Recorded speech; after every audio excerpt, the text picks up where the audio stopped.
Bueno, Dios les bendiga, amados hermanos, los que ya estamos en este local, sean bienvenidos todos, nos alegra mucho estar juntos y bienvenido también usted que se conecta en las diferentes plataformas. Les saludamos en el amor de Cristo y deseamos las más ricas y abundantes bendiciones para usted, ya sea que esté con nosotros en directo o en diferido, hasta donde usted se encuentre, llegue la bendición. Muchas gracias, Dios les bendiga. Bueno, hermanos amados, esta noche estamos estudiando el libro, o la epístola más bien, a los Hebreos, y esta sería la tercera entrega de esta epístola. Todo el libro de Hebreos, el lema general es la superioridad de Cristo, por lo tanto del Evangelio y de la gracia. Ese es el lema general, la superioridad de Cristo. Y hoy continuamos siempre en el capítulo número 1 de Hebreos. Y vamos a leer los versículos número 3 y 4.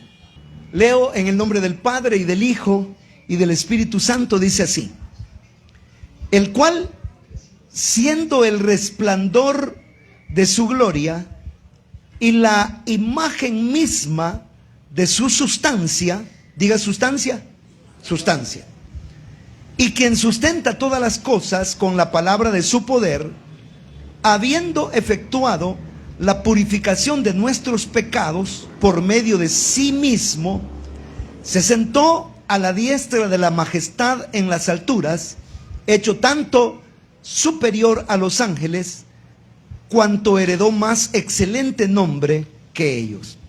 Oremos. Padre que estás en los cielos, te damos gracias por la bendición que nos concedes de leer tu palabra, de instruirnos en ella. Pedimos que en este estudio de principio a fin nos acompañes y nos bendigas en Cristo Jesús. Amén y amén.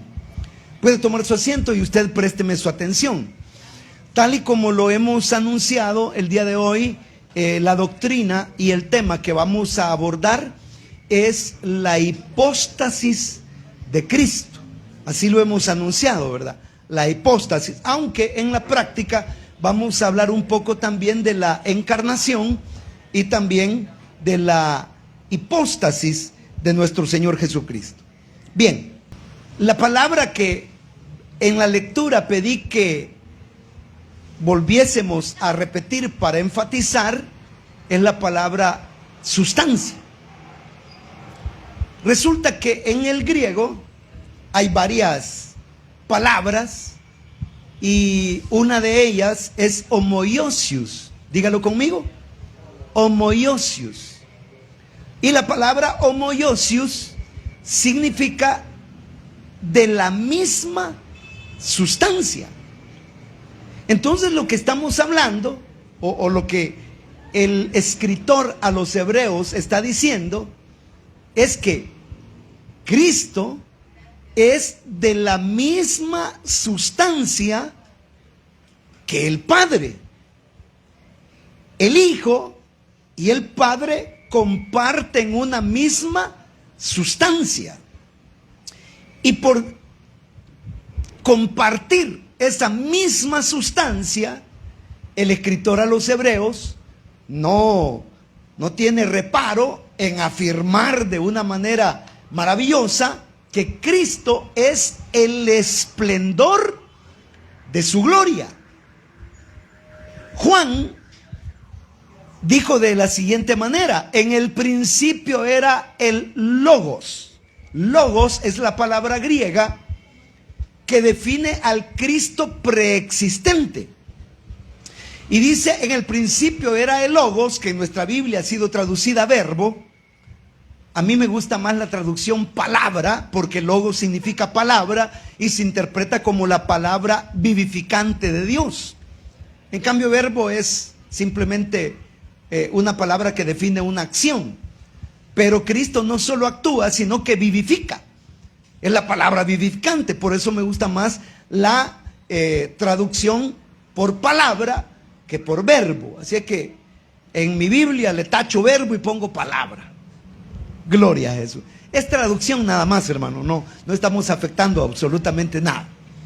Bueno, el punto es que dijo Juan, en el principio era el Logos, y dijo, el Logos estaba con Dios, y afirmó, el Logos era Dios.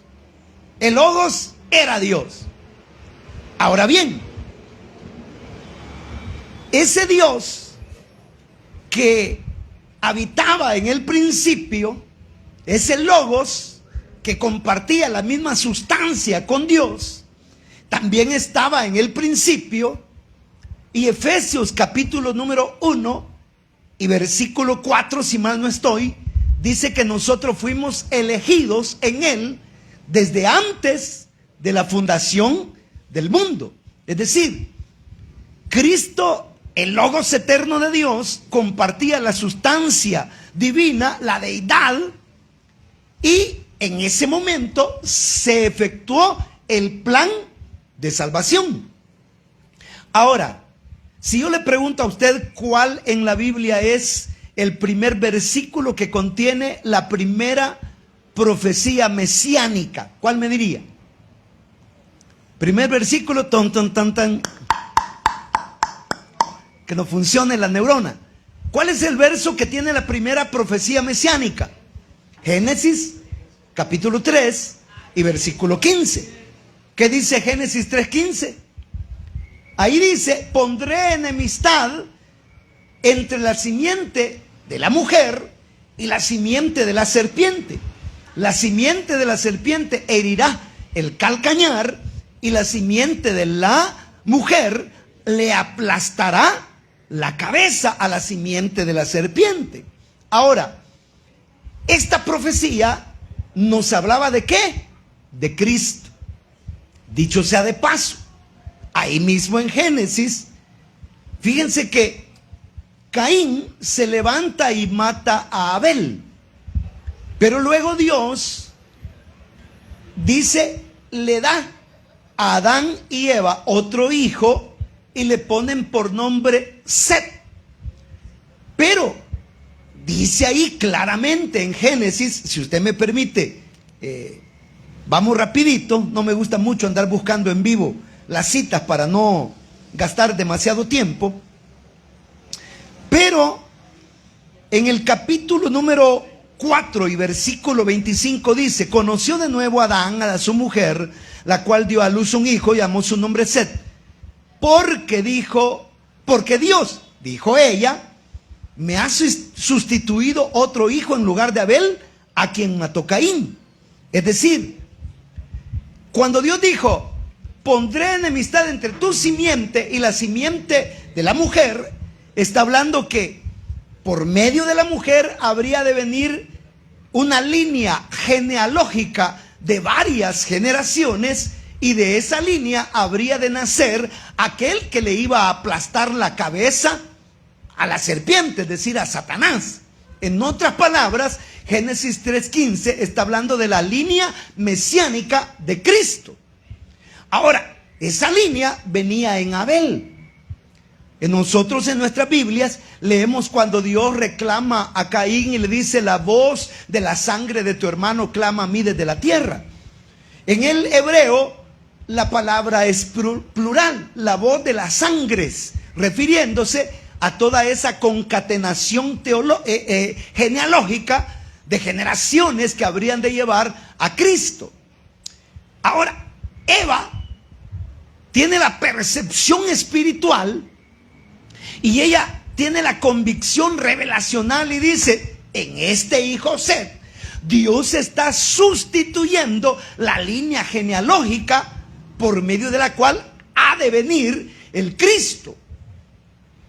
Entonces en Set se sustituye la línea. Por lo tanto, si usted lee el Evangelio de Lucas, donde está la línea genealógica de Jesús en Lucas, que va de manera ascendente, llega hasta el principio y dice, hijo de Set, hijo de Adán, hijo de Dios. Entonces liga la línea genealógica desde Adán, Set, hasta llegar a Cristo.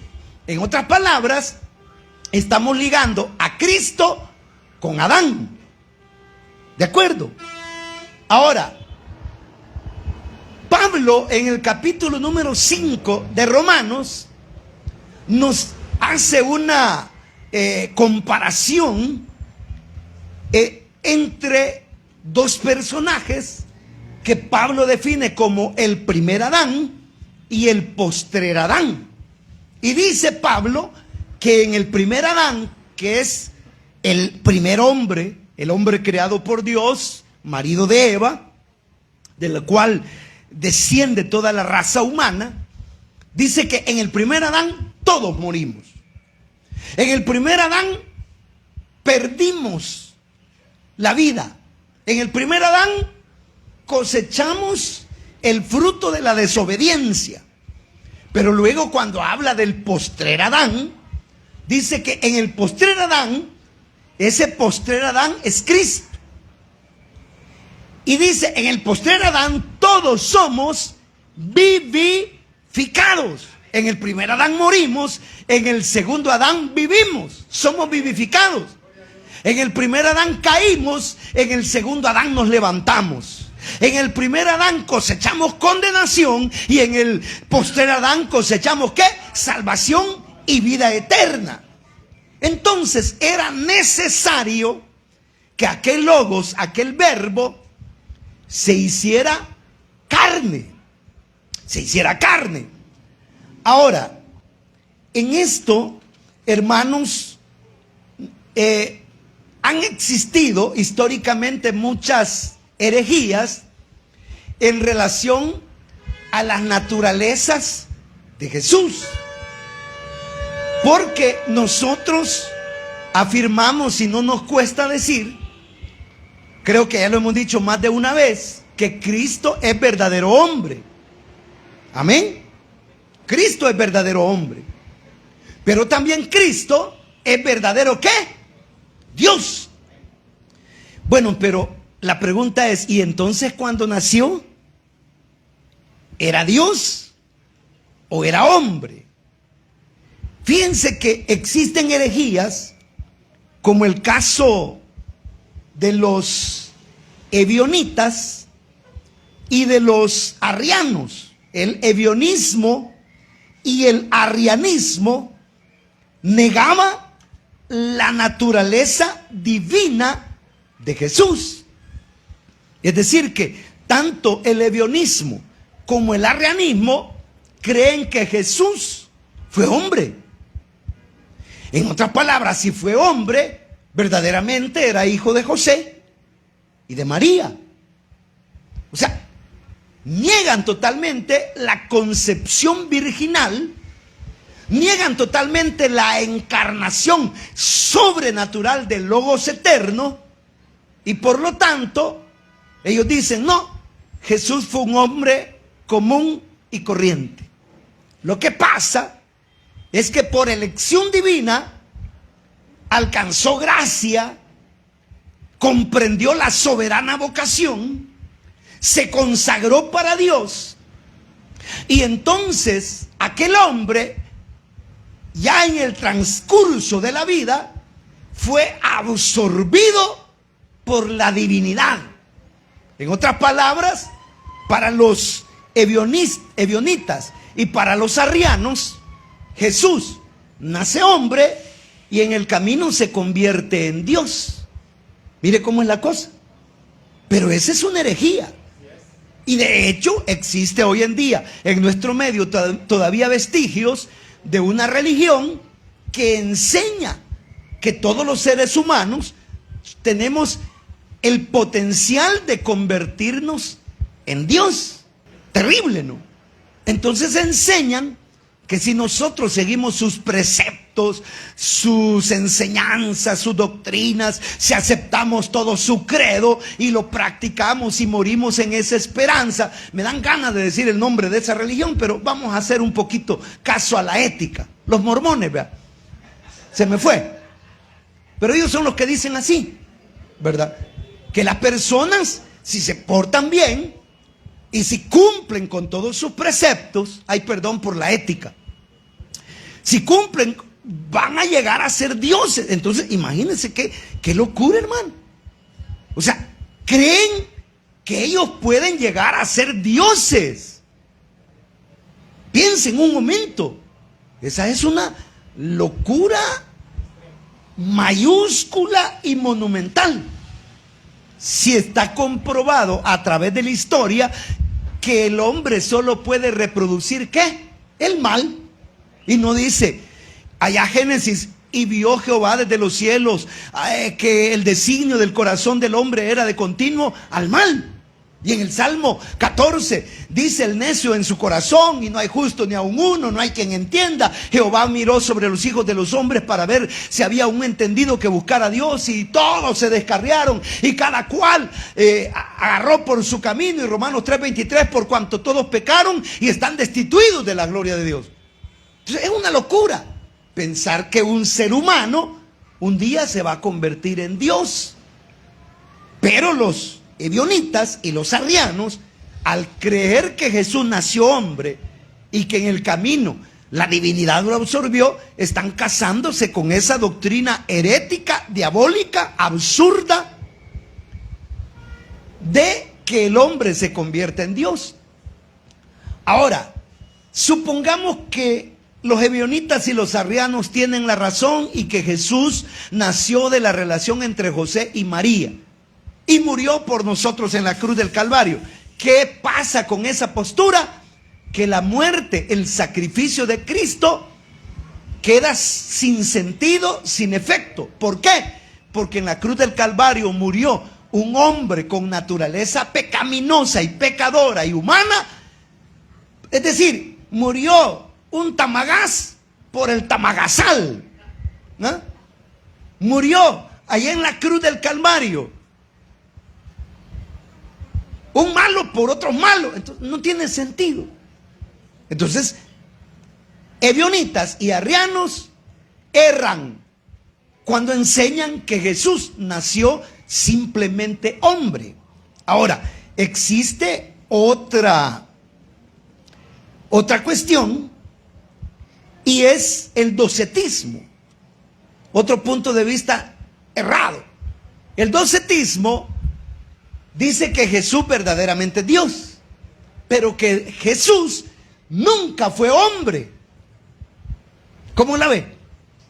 Jesús es Dios, pero Jesús nunca fue hombre, sino que cuando María sirve de material de construcción o de formación, el Espíritu Santo hace sombra sobre ella, y por lo tanto dice ahí, el santo ser que nacerá será llamado Hijo de Dios, de manera que lo que nace allá en el pesebre de María es Dios y no hombre.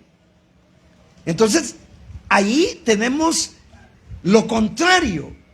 El docetismo niega la humanidad de Jesús. Pero ¿cuál es el problema?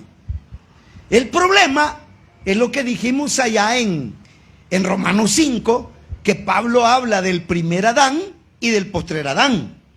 Lucas lo comprende y hace la presentación de Jesús como Lucas en su evangelio se refiere a Jesús. Dígamelo. ¿Cómo lo llama? Lo llama Hijo del Hombre. Es decir, era necesario que Cristo se hiciera hombre, se convirtiera en humano para pertenecer a la raza humana y llevar a cabo la obra redentora. Si Cristo no se hace verdadero hombre, no puede representar a los hombres delante de Dios, no los puede redimir, la obra redentora no se puede realizar. ¿Me explico? Entonces era necesario que Jesús fuera verdaderamente humano. Ahora, eso es el docetismo. Negaba la naturaleza humana y creían que era solo lo divino lo que había nacido. Ahora, había otra herejía llamado el nestorianismo. El nestorianismo enseña que Jesús nació con la naturaleza humana y también con la naturaleza divina, con ambas naturalezas, pero que ambas naturalezas eran dos naturalezas distintas en la misma persona, y que de repente él actuaba como Dios y de repente él actuaba como hombre. ¿Cómo la ven? ¿Qué les parece el nestorianismo? Jesús nace con dos naturalezas, la humana y la divina, y de repente él actúa como Dios y de repente él actúa como hombre. Eso significa que la naturaleza humana y la divina cohabitan, pero nunca se mezclan. Entonces, ¿de qué estaríamos hablando ahí? Ahí estaríamos hablando de un Cristo bipolar o esquizofrénico, de esos que sufren personalidades múltiples, y que en él había una personalidad humana y que habitaba en ese mismo cuerpo una personalidad divina, y que de repente lo tomaba la personalidad humana y que de repente lo tomaba la personalidad divina. Es una locura. Entonces el nestorianismo también es una ¿qué? Herejía, una falsa enseñanza. Era una doctrina de demonio, una doctrina herética. Hay otra tergiversación, y esta se conoce como el euticianismo. El euticianismo dice que Jesús es Jesús, humano, divino, a saber, pero no hay distinción de naturalezas en él. O sea, no existen las dos naturalezas, sino que existe una sola naturaleza en él. Eso es el euticianismo, que también es una herejía, que también es un error. ¿Por qué? Porque si él es una naturaleza, pero queda como sospechosa, no sabemos si es humana, si es divina, a saber qué es Jesús. No, hermano, eso es desvirtuar los propósitos de la encarnación. Deja sin propósito la encarnación. Y todavía hay una quinta postura llamada el apolinarismo. El apolinarismo, este es bien delicado, hermano. El apolinarismo dice que el hombre es un ser tripartito. ¿Lo creemos eso o no? ¿Somos tripartitos o no somos tripartitos? ¿Ah? Sí, somos tripartitos. Es decir, la constitución humana se divide en tres segmentos, tres partes, lo conforman, que son cuerpo, alma y espíritu. Entonces, ojo, con el cuerpo ya sabemos, es esta belleza que anda caminando entre la gente, ¿verdad? El cuerpo. El alma, bueno, muchos dicen el asiento de las emociones, voluntad, sentimiento, intelecto, pensamiento. En otras palabras, el alma es el yo espiritual que habita dentro del cuerpo. Pero tenemos un espíritu, solo que ese espíritu no es con E mayúscula, que es el Espíritu de Dios, sino que el espíritu es el espíritu con E minúscula, que significa el espíritu ¿qué? Humano. Espíritu humano. Entonces nosotros tenemos un espíritu humano. Ahora, ¿cuál es la función del espíritu humano en nosotros como personas? Para el mundo que no conoce a Cristo, ese espíritu humano ellos lo llaman conciencia. Entonces ellos dicen, dice, la conciencia me acusa. Es decir, que el espíritu redarguye y hace ver los malos pasos, hace al hombre consciente de la existencia de Dios, hace al hombre consciente que necesita de Dios y lo impulsa a buscar la misericordia y la gracia de Cristo. Ese es el espíritu humano. Por eso es que la Biblia dice, el que se une, dice en Corintios Pablo, a una ramera, es una carne con ella. Pero el que se une al Señor es un espíritu con Él. Y también dice, el que ora en el espíritu habla misterios con Dios. En otras palabras, la parte que liga al hombre en esa comunión espiritual con Dios es el espíritu ¿qué? Humano. Amén. Ahora, cuando morimos, la Biblia dice que el cuerpo, la carne, vuelve al polvo porque del polvo fue tomada. El alma, si es un salvo, se va al paraíso de Dios, que ahorita queda en el tercer cielo, que es la morada de los muertos, el estado intermedio entre la muerte y la resurrección. Y el espíritu dice que vuelve a Dios porque Él lo dio. Amén.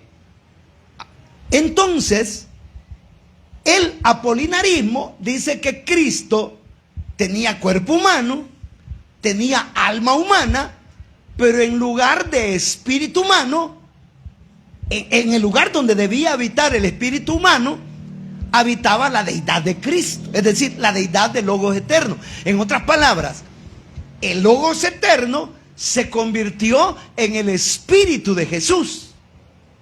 Pero eso es segmentar a Jesús y decir que Jesús, la parte divina solo era en lo espiritual, solo en el espíritu, pero su carne y su alma eran tan humanas como cualquier persona. Bueno, y entonces, ¿cómo hacemos? Ya nos metimos en un embrollo. ¿Qué es lo que la Biblia enseña? Bueno, la Biblia enseña que Dios, volvamos, Juan capítulo 1, verso 1, en el principio era el Logos. El Logos estaba con Dios y el Logos era Dios. Este estaba en el principio con Dios. Aquella luz verdadera venía a este mundo. En el mundo estaba, pero el mundo no le conoció, porque los hombres amaron más las tinieblas que la luz.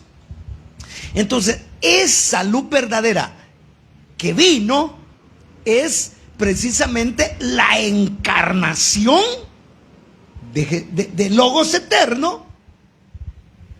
Él se hizo carne. Eso es lo que dice también Juan, el mismo Juan, solo que ya no en el Evangelio, sino en la primera epístola. Dice, vimos su gloria. Lo que hemos visto, lo que hemos oído, lo que palparon nuestras manos tocante al verbo de vida, porque la vida fue manifestada. Eso os anunciamos. Aquella luz verdadera que vino a este mundo. Entonces, aquel Logos se hizo carne. Dicho sea de paso, no acostumbro ni en conferencias, ni en estudios, ni en mensajes, bueno, hacer publicidad, pero sí hay un libro que me gusta. El autor es Pablo Hoff, fue un estudiante del Instituto de Teología El Mesías, de Lush. Y Pablo Hoff escribe un libro que se llama así, Se hizo hombre. Busquen. Si puede comprarlo, cómprelo, léalo y edifíquese. Porque el Logos, el Cristo eterno, se hizo carne. Aquel verbo se hizo carne. Amén. Bien. Ahora, después de haber discutido todas estas cuestiones, ¿cuál es en realidad el verdadero enfoque de la encarnación de Jesús? Miren, le voy a citar muchos versos para que queden allí grabados y para que usted los busque en su casa, y si usted tiene chance de anotarlos, anótelos. Pero los siguientes versos contienen profecías acerca de la encarnación de Jesús. Es decir, profetizan que el Logos eterno de Dios, que Dios habría de hacerse humano. Esos versículos son Isaías 7:14, Isaías capítulo 9, versos 6 y 7, Miqueas capítulo 5, versículo 2, Lucas 1:17, Lucas 1:31 y 35, Mateo 1, versos 20 y 21, Lucas capítulo 2, versos 10 y 11, Mateo capítulo 2, versos 1 y 2, Lucas capítulo 2, versos 25 al 32 y Lucas 2, 38. Todos esos versículos, esos son algunos que hemos seleccionado para efectos prácticos, hablan de que estaba profetizado que el Logos eterno de Dios habría de hacerse hombre, habría de encarnarse, y finalmente en los evangelios registran la encarnación de nuestro Señor Jesucristo. Bien, razones. Le voy a dar varias razones por las cuales Jesús tenía que encarnarse, y solo le voy a decir la razón y el verso bíblico que lo respalda para que usted tome nota. Primera razón, según Juan capítulo 1 verso 18 y Juan 14, 9, Jesús el Logos se tenía que hacer carne para revelar al Dios invisible. Segundo, para cumplir la profecía. ¿Cuál profecía? La primer profecía mesiánica de Génesis 3, 15. Tercero, el Logos tenía que hacerse carne para garantizar el pacto davídico, porque le fue prometido a David que habría de nacer de él un rey que tendría un reino eterno. Y ese reino eterno es el reino de nuestro Señor Jesucristo. Cuarto, para hacer sacrificio por nuestros pecados, según Hebreos capítulo 2, 9, Hebreos 10, versos 4 y 5, también verso 10 y verso 12, Primera de Juan capítulo 3, verso 5, y Marcos capítulo 10, versículo 45, habla de que el Logos tenía que hacerse hombre para poder obrar el plan de la salvación y morir en la cruz del Calvario para la salvación de todo aquel que en él cree, según Juan capítulo número 3 y versículo 16. Amén. Quinta, para reconciliar al hombre con Dios. Lo dice 2 Corintios 5, 19, Hebreos 2, 17, 1 Timoteo capítulo 2, versos 5 y 6. Todos esos versos dicen que si el Logos no se encarna, no hay reconcilio entre el hombre y Dios. Es porque el Logos se encarnó que gracias a esa operación sobreterrena, el hombre ahora puede ser ligado nuevamente con Dios. Esa es la quinta razón. Sexta razón, para promover o proveer un ejemplo a los creyentes, según 1 Pedro 2:21 y 1 de Juan 2:6. Es decir, Jesús se hace hombre y como hombre Él padece. Y como hombre Él es tentado. Y como hombre Él sufre. Y al pasar por toda la experiencia de vida se convierte en ejemplo para todos los creyentes. Cosa que no hubiese sido posible si el Logos no se hace carne. Siguiente razón, para proveer al creyente un sumo sacerdote. Hebreos 2:17 y Hebreos 3:1 dice que Él es nuestro gran sumo sacerdote y puede interceder por nosotros porque nos comprende por cuanto Él también es hombre. O sea, si el Señor no hubiese sido hombre, no hubiese podido tener la profundidad de sacerdocio que Él ahora tiene a favor nuestro. Una razón más. Según Hebreos 2:14 y 1 de Juan 3:8, Él encarna para destruir al diablo y sus obras.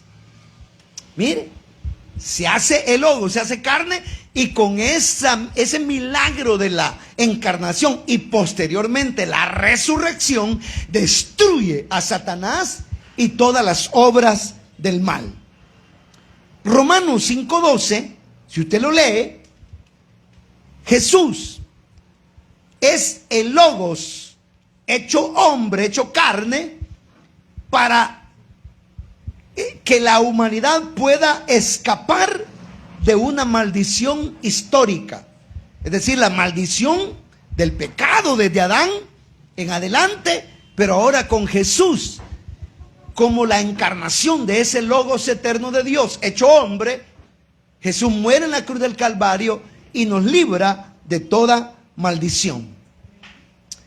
Bueno, en Lucas 4:18-19, usted puede encontrar que Jesús dijo: el Espíritu de Dios me ha ungido para sanar a los quebrantados de corazón. Esa es otra razón. Para pregonar libertad a los cautivos, para proclamar el año agradable. Otras dos razones más de la encarnación de nuestro Señor Jesucristo. Ahora, Lucas 4:18-19, Juan 10:10 y Juan 3:36, Jesús se hace carne, se hace hombre para darnos vida abundante. Y Juan 13:31, 14:13 y 17:4, Jesús se hizo hombre para glorificar al Padre. Entonces, tenemos ahí, hermanos, que Jesús, como dijo, habían razones para que Él se hiciera humano, hombre. ¿Y cómo comprobamos que Jesús era verdadero hombre? Número uno, Jesús tenía linaje. Tenía linaje. Hay dos genealogías. La genealogía de Mateo, que describe desde Abraham hasta David, desde David hasta la deportación de Babilonia, y desde la deportación de Babilonia a Cristo, 14 y 14 generaciones, y ligan a Jesús como descendiente directo de Abraham. Abraham engendró a Isaac, Isaac a Jacob, Jacob ¿a quién? A Judá, Judá de Tamar a Fares, Fares a Esrom, Esrom a Aram, Aram a Aminadab, Aminadab a Salmón, Salmón a Boaz, Boaz de Ruth a Obed, Obed a Isaí, Isaí a David. Y ya no sigo para que ustedes investiguen también, ¿verdad? Pero así tienen que manejar las líneas genealógicas. Amén. Entonces, usted ve que tenía linaje, es decir, tenía papá, abuelo, bisabuelo, es decir, había una línea genealógica. Alguien dice: pero ¿cómo es eso? Entonces, si hay línea genealógica, entonces fue engendrado. No fue engendrado por hombre, pero sí fue humano. Y como hijo adoptivo, por así decirlo, de José. Recuérdense que en la ley, tanto los naturales como los adoptivos tenían los mismos derechos. Y Jesús, en Mateo, tiene la descendencia, el linaje de José, y por lo tanto el derecho real y verídico a ser el rey del Señor, el rey de Israel, el rey de su pueblo.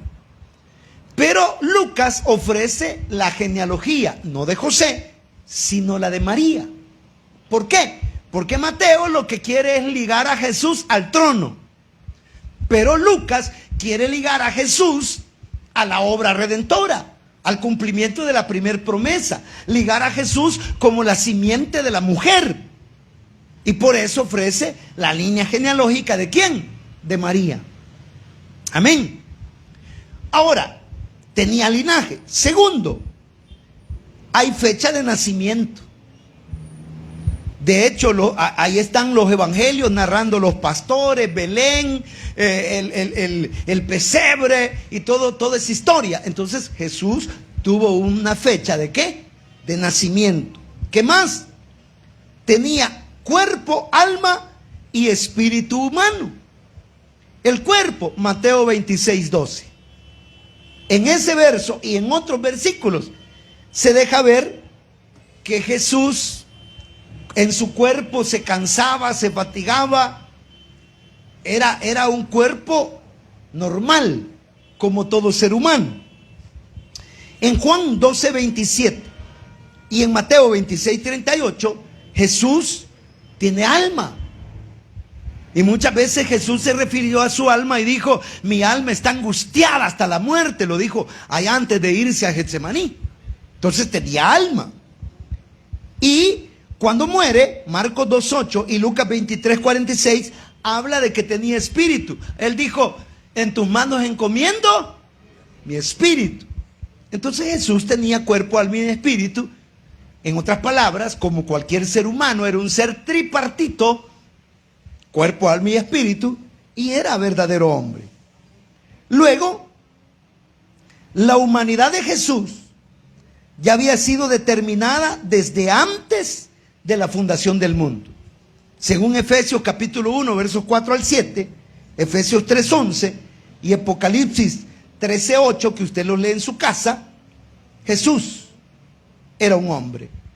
Era de carne y hueso, crecía, hacía preguntas, crecía en sabiduría, oró, fue tentado, aprendió obediencia, tuvo hambre, tuvo sed, se cansaba, dormía, amaba, tenía compasión, se enojaba, se entristecía, lloraba, sentía gozo, se conmovía, sudaba gotas como de sangre, sufrió, sangró, murió, fue enterrado. Era un hombre normal. Entonces podemos decir que Jesús fue verdadero hombre. Pero también la Biblia habla de la deidad de Jesús. El testimonio de David, David en el Salmo 45, versos 6 y 7, y Salmo 110:1, habla de la deidad del Señor Jesús, diciendo: dijo el Señor a mi Señor. Entonces hablaba de que Jesús era el Señor, era Dios. Isaías en el 9:6 dice: porque un niño nos es nacido, hijo nos es dado, principado sobre su hombro, y su nombre es admirable consejero, Dios fuerte, Padre eterno, príncipe de paz. Hablaba de la deidad de Jesús. En los evangelios era omnipotente. 28:18 de Mateo, él dijo: toda potestad me es dada. Y con esa omnipotencia sanó toda enfermedad, echó fuera demonios, tuvo autoridad sobre hombres, tuvo autoridad sobre la naturaleza, ya que los vientos y hasta el mar se le sujetaban. Tenía autoridad sobre el pecado, sobre las tradiciones, y aún tuvo autoridad sobre la muerte, porque cuando resucitó a la hija de Jairo, al hijo de la viuda de Naín y a Lázaro, la muerte le hizo los mandados a Jesús. Así es de que Jesús es Dios. Ahora, Jesús, otros versículos que confirman su deidad es que Jesús es omnisciente. Conocía el paradero de Natanael en Juan 1:48. Conocía el complot de Judas en Juan 6:70. Conocía el complot de los fariseos en Mateo 12:25. Conocía los pensamientos de los escribas en Mateo 9:3. Conocía la sinceridad de un escriba en Marcos 12:34. Conocía la historia de la mujer samaritana en Juan 4:29. Conocía los problemas de todos sus discípulos en Juan 9:46. Es decir, era omnisciente, todo lo conocía. Pero además, Jesús en Mateo 18:20, en Mateo 28:20, en Juan 3:13 y en Juan 14:20 se afirma de él que es omnipresente. Ahora, hay un versículo que dice que Dios no comparte su gloria con nadie. Con nadie. Entonces, sin embargo, Jesús fue adorado por los ángeles según Hebreos 1:6. Adórenle los ángeles de Dios. Por los pastores de Jerusalén o de Belén, según Lucas 2:15. Por los reyes que vinieron de Oriente, según Mateo 2:2. por un leproso en Mateo 8:2, por uno de los dirigentes judíos en Mateo 9:18. Lo adoró la mujer cananea en Mateo 15:25. Una madre lo adoró en Mateo 20:20. Un maníaco, después de haber sido liberado, lo adoró en Marcos 5:6. Por un hombre que nació ciego en Juan 9:38.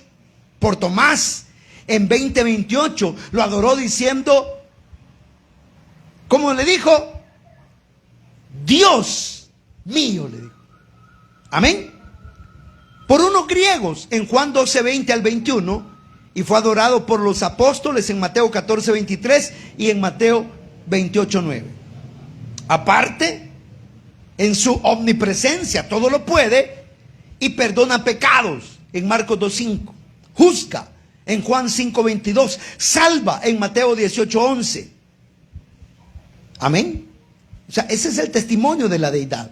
Pero también en Hechos 7:59 está el testimonio de Esteban, y en Hechos 8:37 está el testimonio del eunuco, quienes testifican de la deidad de Cristo que les había sido revelada.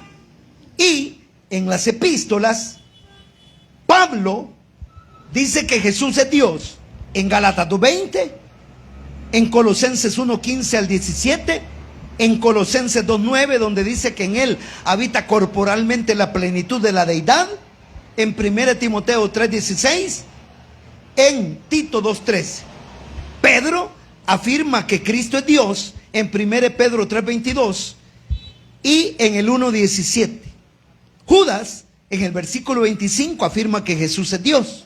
Santiago en el 2:1 afirma que Jesús es Dios. Y Juan, en 1 Juan 5:20 y en Apocalipsis 1:18, afirman que Jesús es Dios. Por lo tanto, ya el tiempo se nos fue, continuamos en la siguiente entrega. Por lo tanto, podemos decir de esta entrega, ¿cómo nombramos esta entrega? ¿Cuál es el tema? La hipóstasis. La hipóstasis de una palabra griega que significa naturaleza. Entonces, en Cristo hay una unión hipostática. Cristo es verdadero hombre y Cristo es verdadero Dios.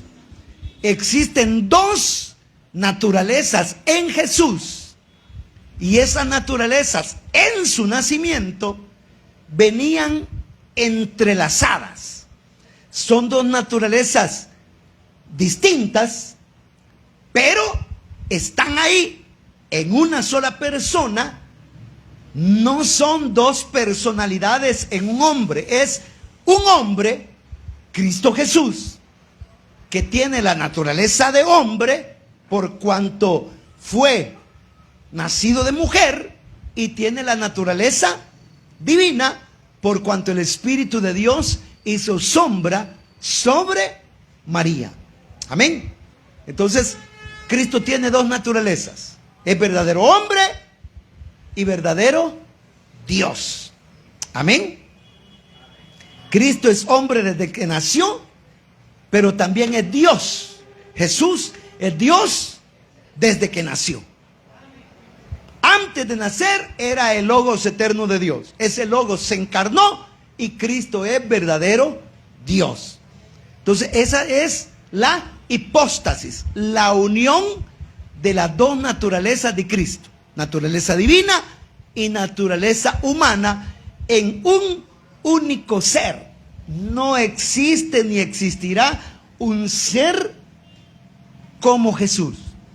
Por eso es escrito en el libro de los Hechos, por cuanto hay un solo Dios y un solo ¿qué?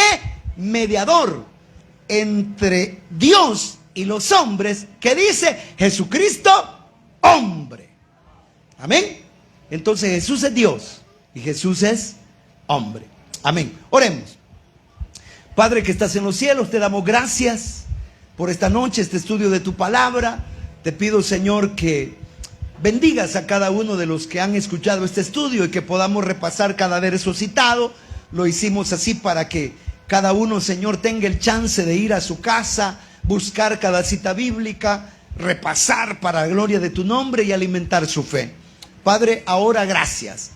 Usted que ha estado con nosotros en este estudio, le invitamos para el próximo jueves, Dios mediante, esté con nosotros. Bueno, le invitamos para martes y jueves a las 6 de la tarde y domingos a las 9:30 de la mañana en horario de Centroamérica. Desde Iglesia Centro de Misiones en San Salvador, El Salvador, Centroamérica, le bendecimos en el nombre de Jesús.